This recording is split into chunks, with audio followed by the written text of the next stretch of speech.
listening to Inclusive AF with Jackye Clayton and Katie Van Horn. Welcome, welcome, welcome. This is Katie Van Horn. And this is Jackye Clayton. Whoop, whoop. And I'm always trying to make that exciting. Well, it is an exciting day. This is the Inclusive AF podcast. And Jackye, do you want to share your very exciting news? I'm a homeowner. Woohoo! What? Number one, I don't even know why they would let someone who's like almost 50 sign a 30-year lease. That doesn't seem like a winning proposition, but I'm down. What am I going to do? Why argue? Jackye, it's a 30-year mortgage, not lease. Oh, sorry. Yeah. Oh, right.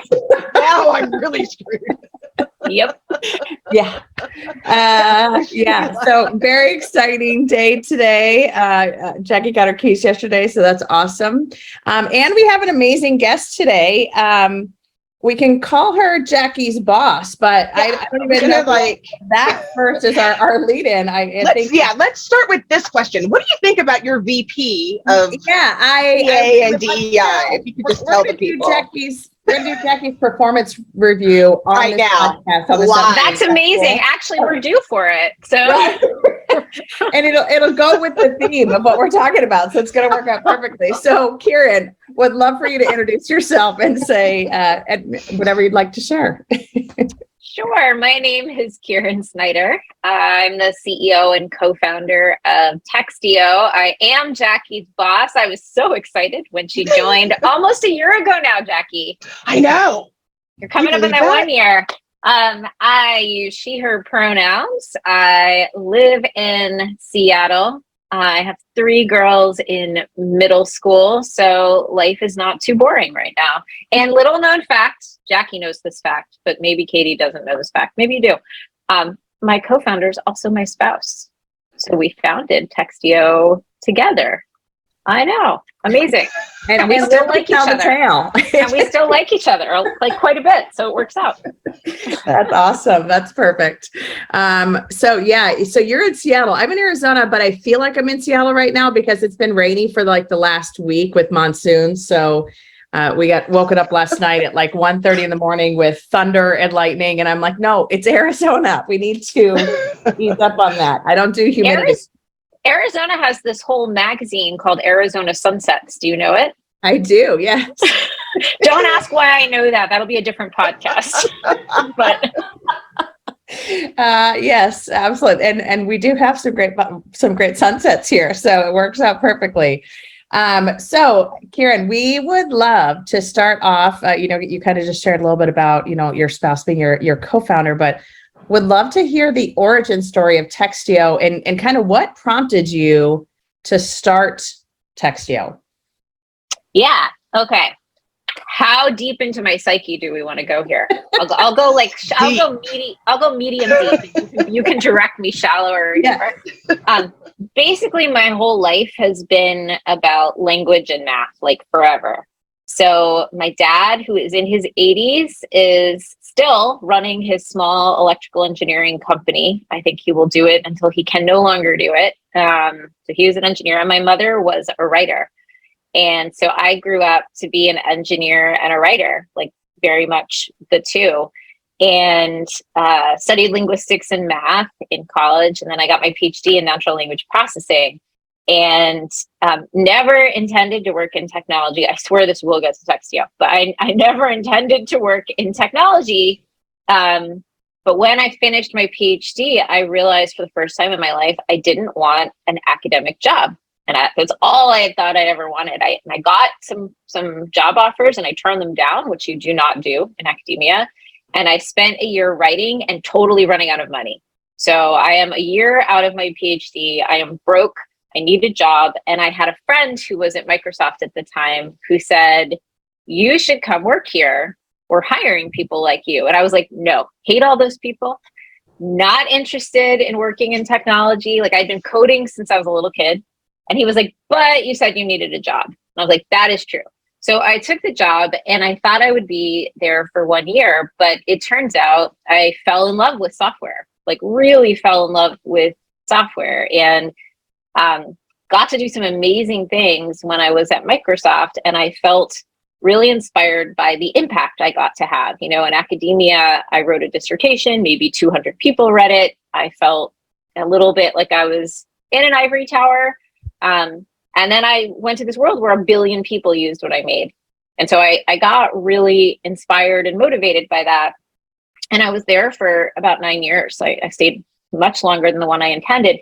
And then I got to the end of that time and I felt like this super familiar feeling like I had when I was leaving academia. Like, you know, they offered me a pretty good job for what my next job was going to be. And I was like, I don't want it.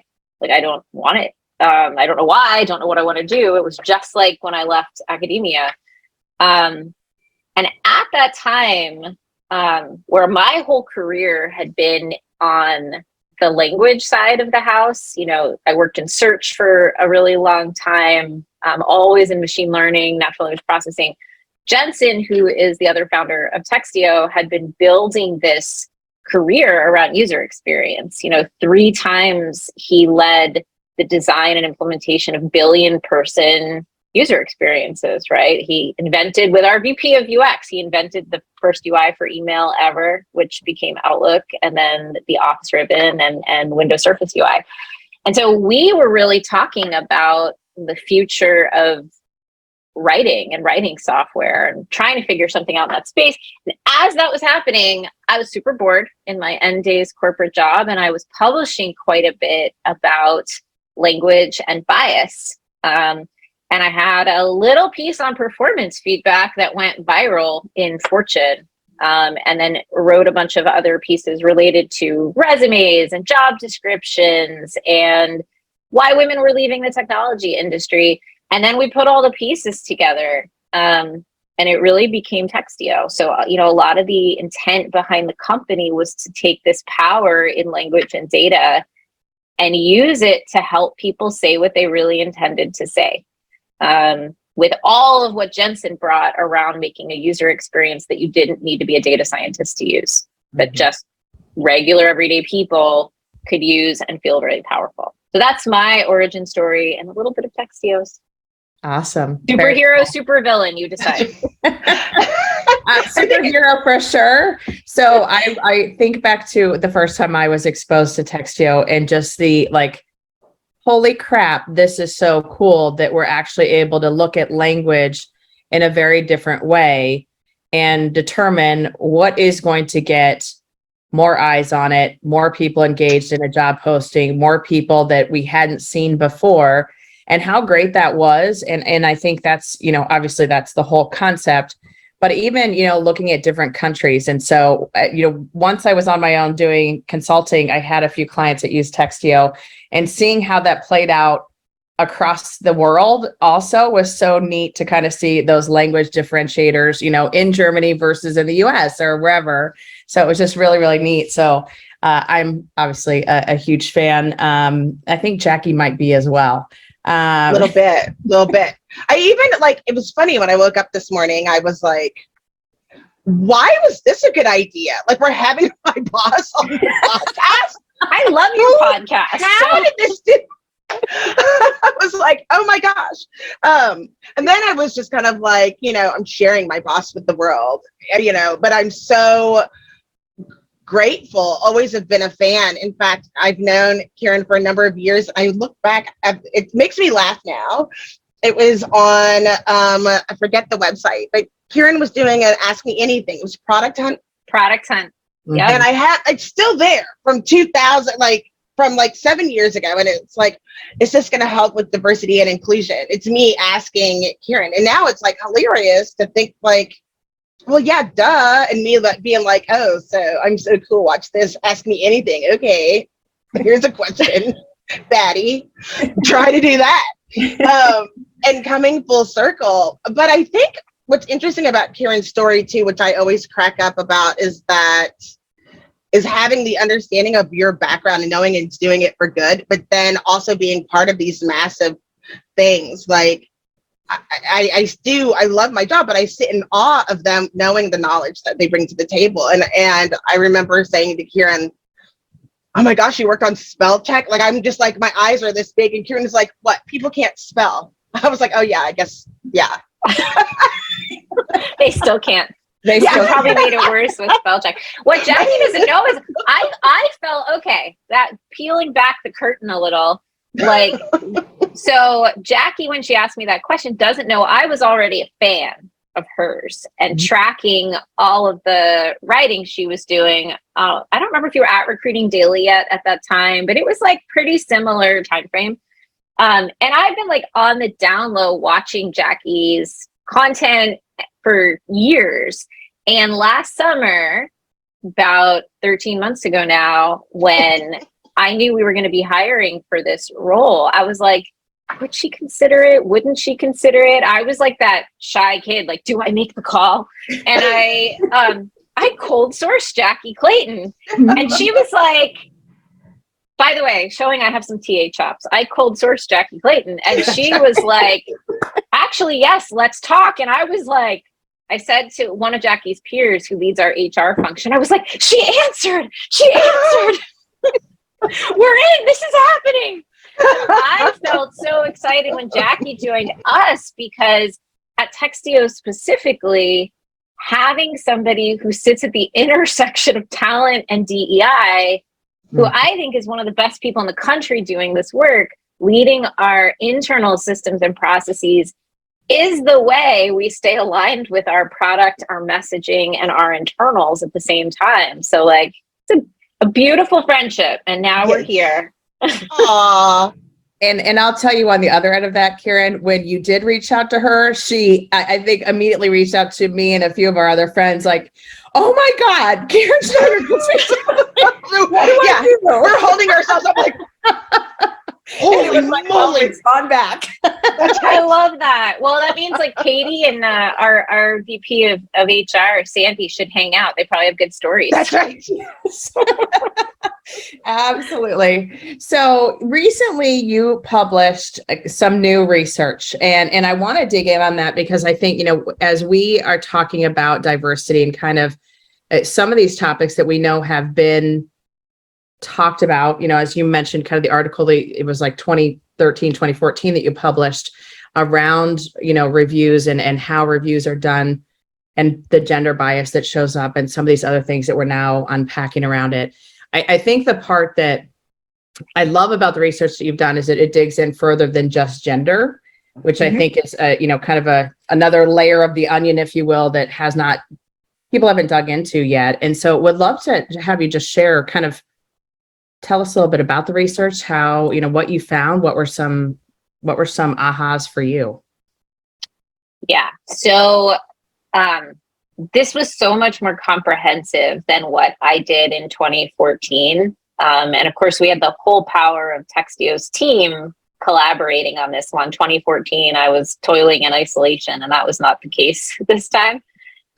So in 2014, the original study included hundreds of people and analysis of their performance reviews. This was more than 25,000 people who worked across 253 different organizations. And so the patterns that show up are really patterns, like they're really, really robust. And a couple of the organizations that kind of formally participated that are existing Textio partners gave quite a bit of data. So we were able to actually see inside a couple of intact, larger organizations, whether the same trends applied. So like a couple of really not surprising and then surprising things. So surprise, bias is real, no surprise, haha.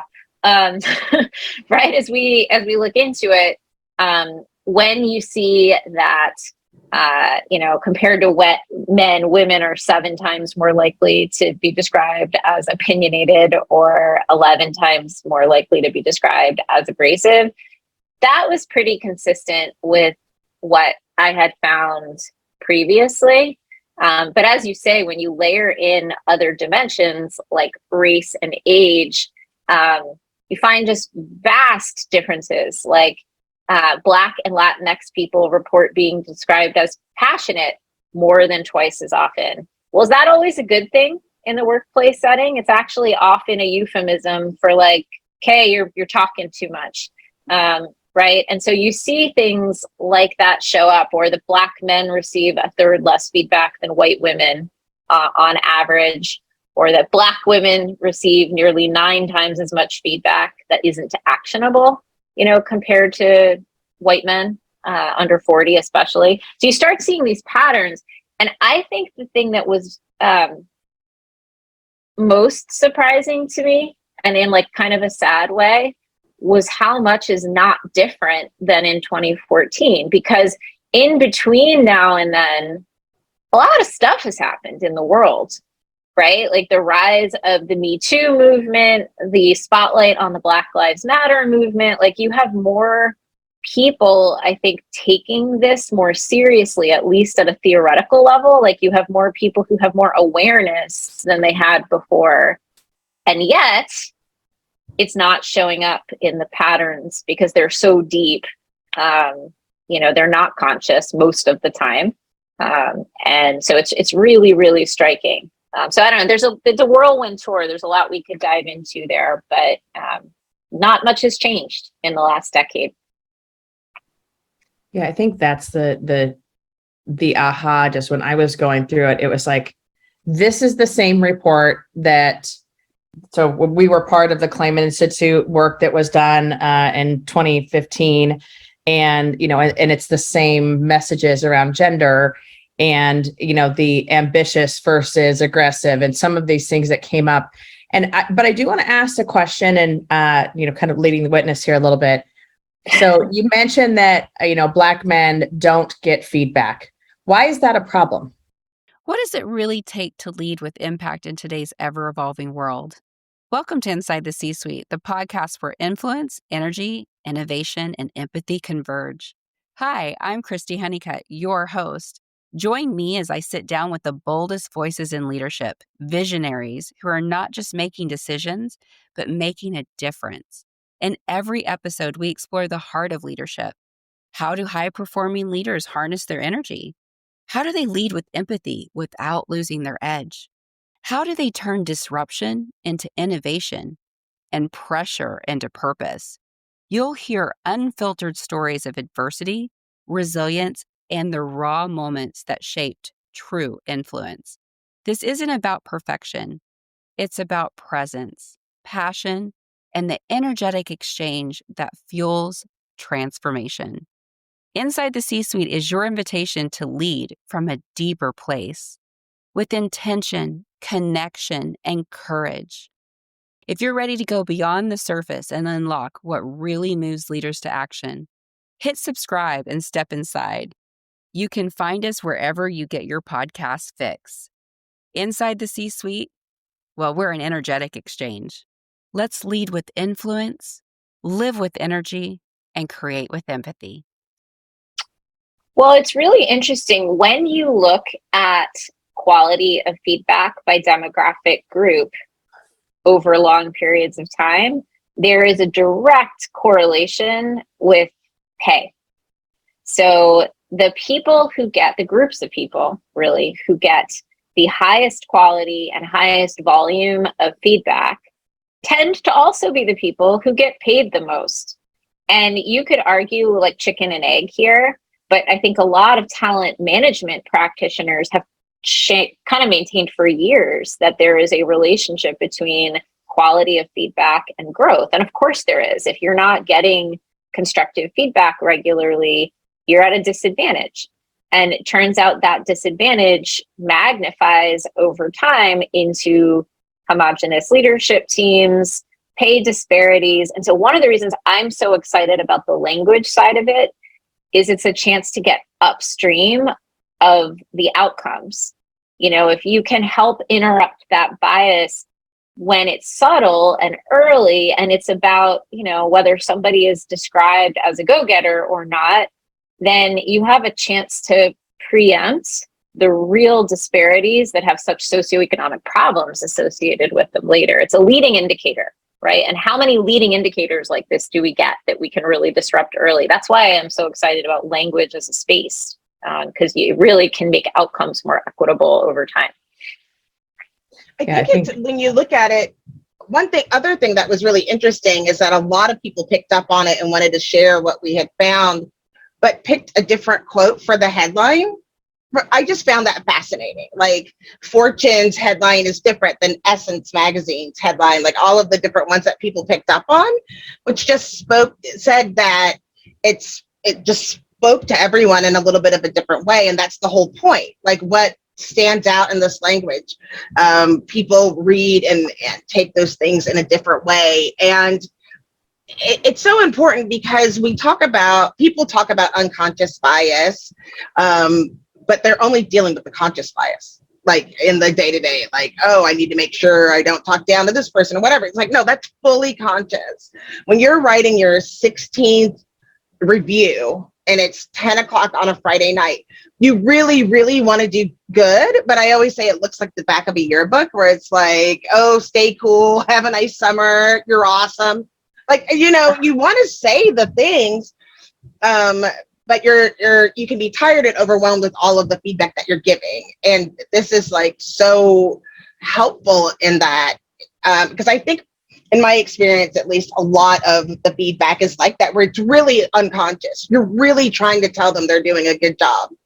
And so I think it's interesting to start digging into performance management, because it really does tap into that unconscious part. Like, I didn't realize this was negative, or I guess it's not actionable, versus some other types of feedback that you see.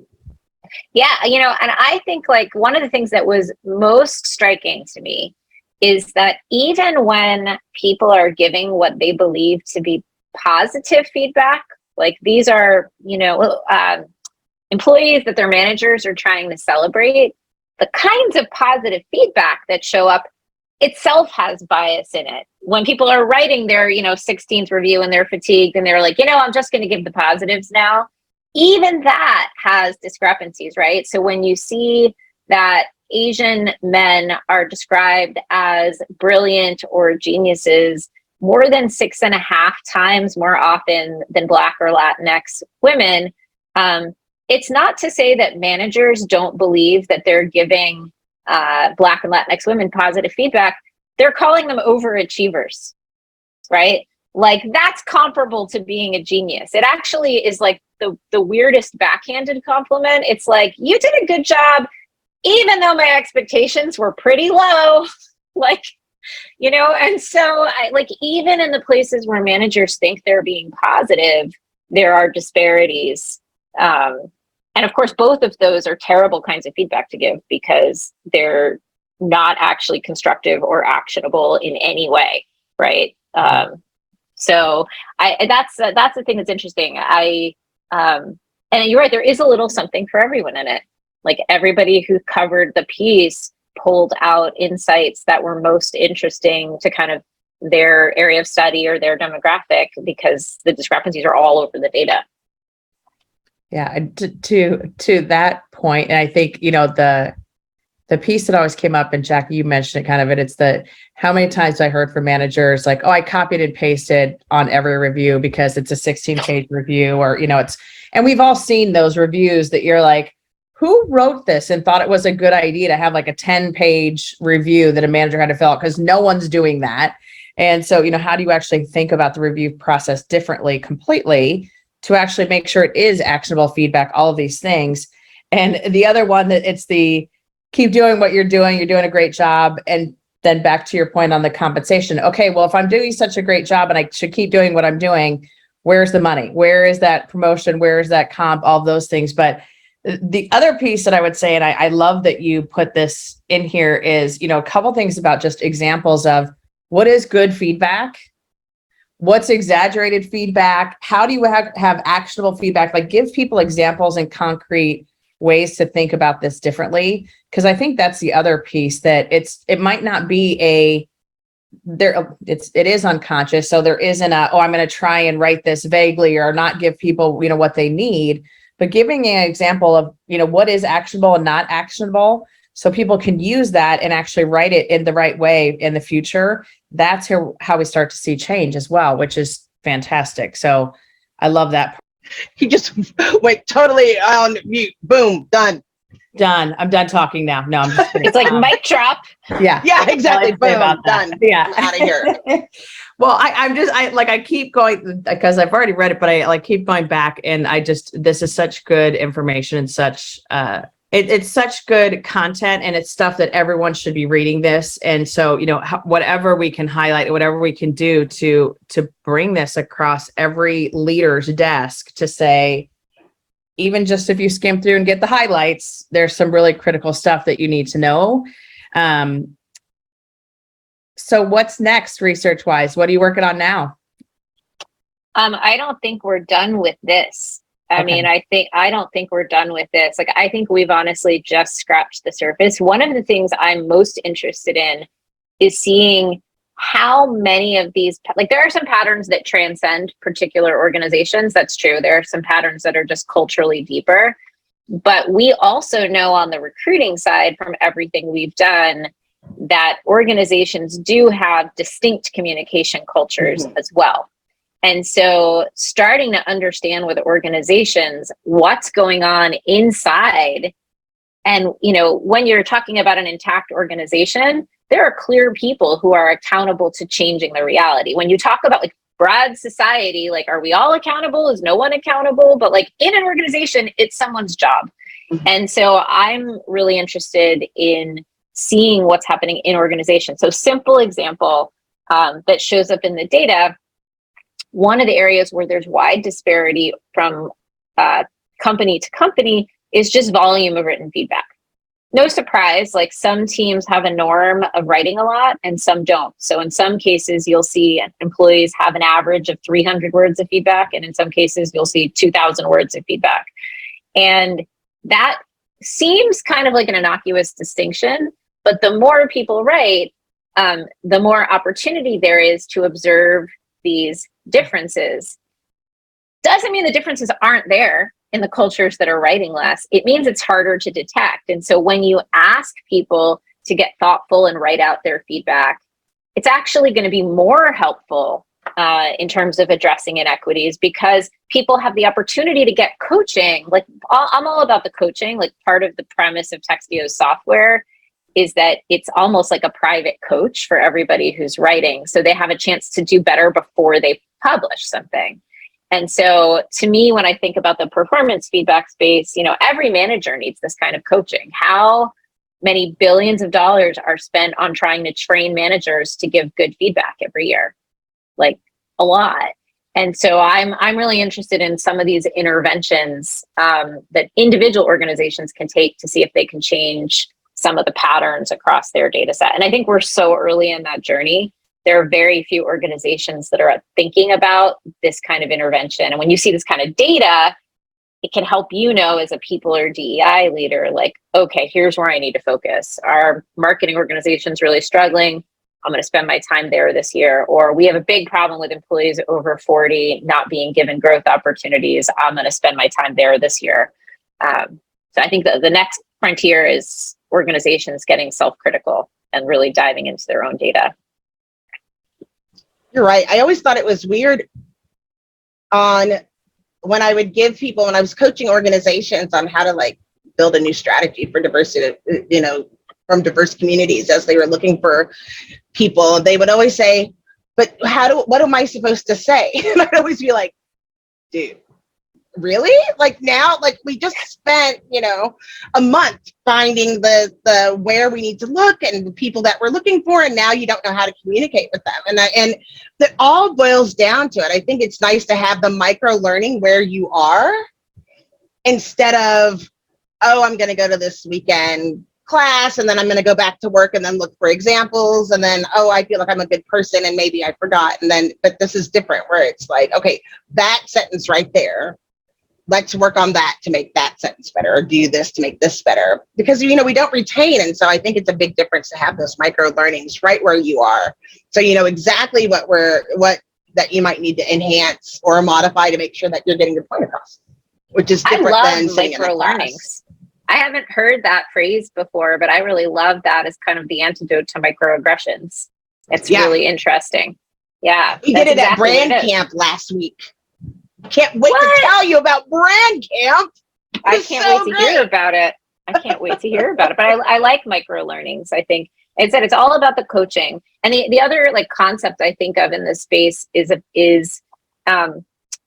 you're never done. Like learning and development is like a static kind of thing. I think the software tools, the data, the research here is really all about enablement. It's all about setting up the individual to do better, know better, perform better consistently over time. And if it were as simple as like, here's the 5 words on a sticky note, you can avoid them. Wow, our world would be in a much better shape, but it isn't. That's right. So that's it. We had a consultant years ago that I worked with. You, Kieran, you might actually be familiar. Dr. Anna Rowley. She did a lot of stuff with Microsoft, and she had a list of words that the leadership were not allowed to use. Empowerment is the one that always sticks with me. That you cannot use the word empowerment, but it is things like aggressive and some of these words that are those hot buttons that also on the receiving end, when you see it, you're like, really? Just doing my job. But the other one that kind of popped out, and maybe it's just because I'm in this category, is women over 40 receive more than 4 times the amount of feedback that's not actionable. And I think that's some of these on the age bias piece are also just fascinating to read, because it like the under 40, you're ambitious, over 40, you're responsible and unselfish. How that the age. Okay, we could have like a whole discussion about age specifically. Yeah. Age is fascinating because it's a place that people who are otherwise DEI minded fully embrace their bias. Mm-hmm. Like when I talk to people who are, especially in technology, who are building startups and organizations, like, I often point out the difference between conscious bias, semi-conscious bias, and unconscious bias, right? So like unconscious bias is like, we go out drinking every night. Like, okay, cool. You only want people who go out drinking every night. And conscious bias is like, we only want new grads. Like, okay, right. In the middle, there's this whole space of like, must have a 3.5 GPA to apply. Like, I can tell you there are a lot of things about me that are much more relevant than my college GPA at this point, right? Like the decades of life and work I've had in between. But when I talk to leaders about the age piece in particular, people who would be very concerned about bias in the gender and race space or disability space or sexual orientation space are just sort of cheerfully like, what's wrong with that? Of course, young people are more ambitious and older people are more responsible. In fact, a very prominent scholar who read this report came back to me with like, I like all of it except for the age stuff. And I'm like, what's your age? Yeah. How ageist of you? That's not bias. Those are just facts. I'm like, really? My God. Perfect. Like, don't you think younger people are more ambitious? And I'm like, I don't know. I'm a 48-year-old woman. I'm still pretty ambitious. Like, right. It's good stuff. And I think the idea of like continuing this and building on what you've done, but again, like it is, Jackye, you mentioned the micro learnings, and I think for any people leaders that are listening to this episode, like go out and read this yourself and then take pieces of this, whatever you'd like, back to your leadership team, especially as we're kind of getting to that end of year point where folks are going to start gearing up for annual review processes and all of these different things that, however we can implement some of this stuff. And it does just take those small learnings, those small things to actually make changes. And, we'll make sure that we have the link for the, for this research in the episode notes so people can go out and download it themselves. Because I think it's such a huge and amazing body of work. But I think it goes back to, it hasn't changed. It hasn't changed in a decade. And how, like, at what point do we change? At what point do we actually make this better for everyone that's involved in these processes? So, if you're looking to explore fresh perspectives, dive into compensation tech, or just enjoy a lively conversation and debates about the evolving world of total rewards, you're in the right place. Welcome to Totally Rewarding Chats, where we discuss the future of compensation, benefits, talent, and all things HR tech. I'm Sean Luchins, VP of Product Strategy at Salary.com, bring years of product and development perspective. Joining me is the bow tie wearing, comp tech loving, experienced guru, Paul Ryman, founder and managing partner of Novo Insights. Together, we'll be jamming with guests and sharing candid, unfiltered conversations about total reward strategy, compensation technology, talent trends, and anything else we find interesting in the world of HR. Jackye, what else you got, man? Well, just that I think that we are starting to change. And I think we're starting to see people being willing to change. Where at one point, and we've talked about it before, where at one point people didn't want to know, like literally on purpose, was like, I don't give it to me. I don't want to touch it. I don't want to know anything about it. To no, I really need to know. And that's always the first admitting that you have a problem is always that piece. This is actually one of the most encouraging changes I've seen within organizations over the last, I'd say 1 to 2 years compared to when we started Textio 8 years ago. The legal partner who used to have kind of a point of view in general of, don't tell me, because if I know that I'm liable to fix it and I don't want that paper trail. There's a huge shift now where I would say a lot of general counsels say, well, I'm going to be liable for it anyway. Mm-hmm. And so it would be way better for me to know now so that I can fix it and we don't have problems. Like it used to be, la, don't tell me. And now it's, can you tell me so that we can do something about it? And I think that's the most encouraging change that I've seen inside businesses is the involvement of the legal team feels real different than it did when we first did this work, where they're seeking info, not seeking to bury information. And I think that is because of what's happened more broadly in society, where companies are being held to account regardless of what they knew or didn't know. And so that gives me a lot of hope for the future, because it's real when you have the full executive suite buying into the work, and that legal partner has been an obstruction sometimes in the past, and that is less true. Fun fact, my sister's an employment lawyer, and my other sister has a master's in mental health counseling focusing on institutional microaggressions. And so we did not all plan to align in the same sort of career, but it's really weird. Thanksgiving is awesome at their house. It's pretty fun. Yes, but it's been interesting actually just watching the evolution of the legal side of the conversation. I wonder, like it is the, holding companies to account, I think is something that definitely has shifted.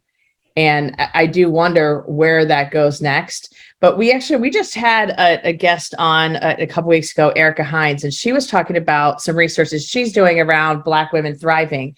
And, the fact that for so long, some of these pieces of research, some of these things, it all leads back to how the person has to change, usually the person in the marginalized or underrepresented groups. And for this, for her, it was, Black women at work. And I think that's the other piece about this is we're not asking the folks from underrepresented groups to change. It's leaders, companies. How do you change your process? How do you change the way you think about your, evaluating your employees and talking to your employees and having those feedback conversations differently? It's the institution needs to change, not the person that's coming into the institution, which I think is also just a shift in how we've thought about some of these topics in the past. It's always been conform or die. And so that also, I think, is just such a positive piece to this type of research. I think so. And I will say that at the level of the manager, one of the most surprising thing in my 2014 study to me was that, and that really focused on gender, was that the gender of the manager didn't make a difference in the patterns of bias that they manifested towards their employees. So it was not the case that women in management reviewed women who worked for them with less personality feedback than men in management did. The patterns looked exactly the same. And so the other element here is that regardless of your background, you're probably carrying some encoded assumptions and biases even those that may be being perpetuated on you, you may be perpetuating them to your own team. And so there's really opportunity for everybody in that position of leadership to do some reflection and get that coaching, even if you wouldn't think you need it. Like, looking at this data caused me at the time to go back and read a whole bunch of reviews that I had written for my employees, because, and I participated in the same kinds of patterns that others in the study did. And so that's the interesting part as well, is that even if you're steeped in this work, you're passionate about it, you yourself have been the recipient of bias, it doesn't mean you're not perpetuating it to others. And so there's just ongoing opportunity for learning and enablement in the space, because we all got decades to unlearn by the time you're my age. So yeah, yes. There's a lot to unlearn in this learning. And I think that's something I've not gone back to actually look at reviews. I would be scared to do that, but it's worthwhile. Yeah. Looking at the feedback that I know I've given in the past, and especially to, like Black women colleagues, where I've been like, I've done the, hey, maybe just be a little bit more calm in your approach, or, hey, approach this more quietly, or whatever. And, kind of not acknowledging the fact that it's not them that needs to change, but the system that needs to change. And it's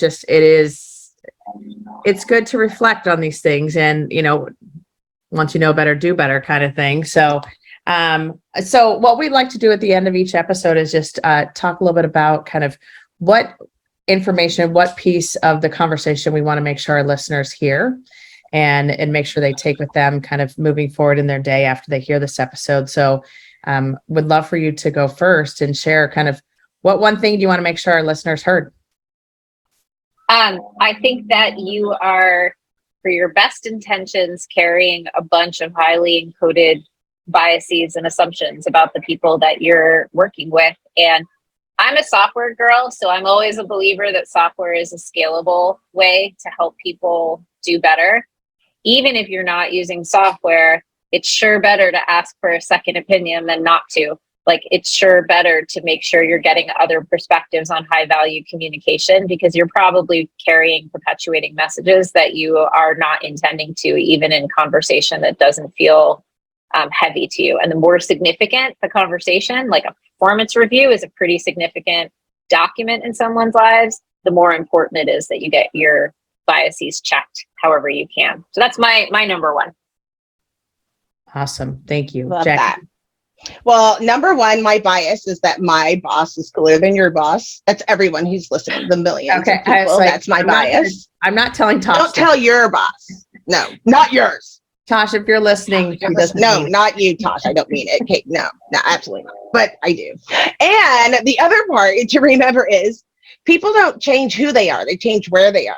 And that's what we've been seeing when you go through this process. That's why it's so important to give feedback of something that they actually can work on to do better. And because I'm supposed to pick one, and so I pick three, the other one is you actually, like, people who over 40 really are ambitious. Really, really are ambitious. That's the big takeaway. Yeah. Yes. Speaking for ourselves, we are all ambitious. Thank you very much. At least three. Yeah, my dad in his 80s still running his company. Right. Absolutely. So my one thing of all of this is just kind of the reiteration of words matter, language matters. And I think just again, acknowledging, yes, that we all have bias, and the language that we use, we need to be extremely thoughtful about. And the fact that language is constantly evolving as well, that, we need to just acknowledge that, and also think about how we approach language, and the communication that we have with folks is such a critical piece. So thank you for being here. Thank you for taking the time. We appreciate it.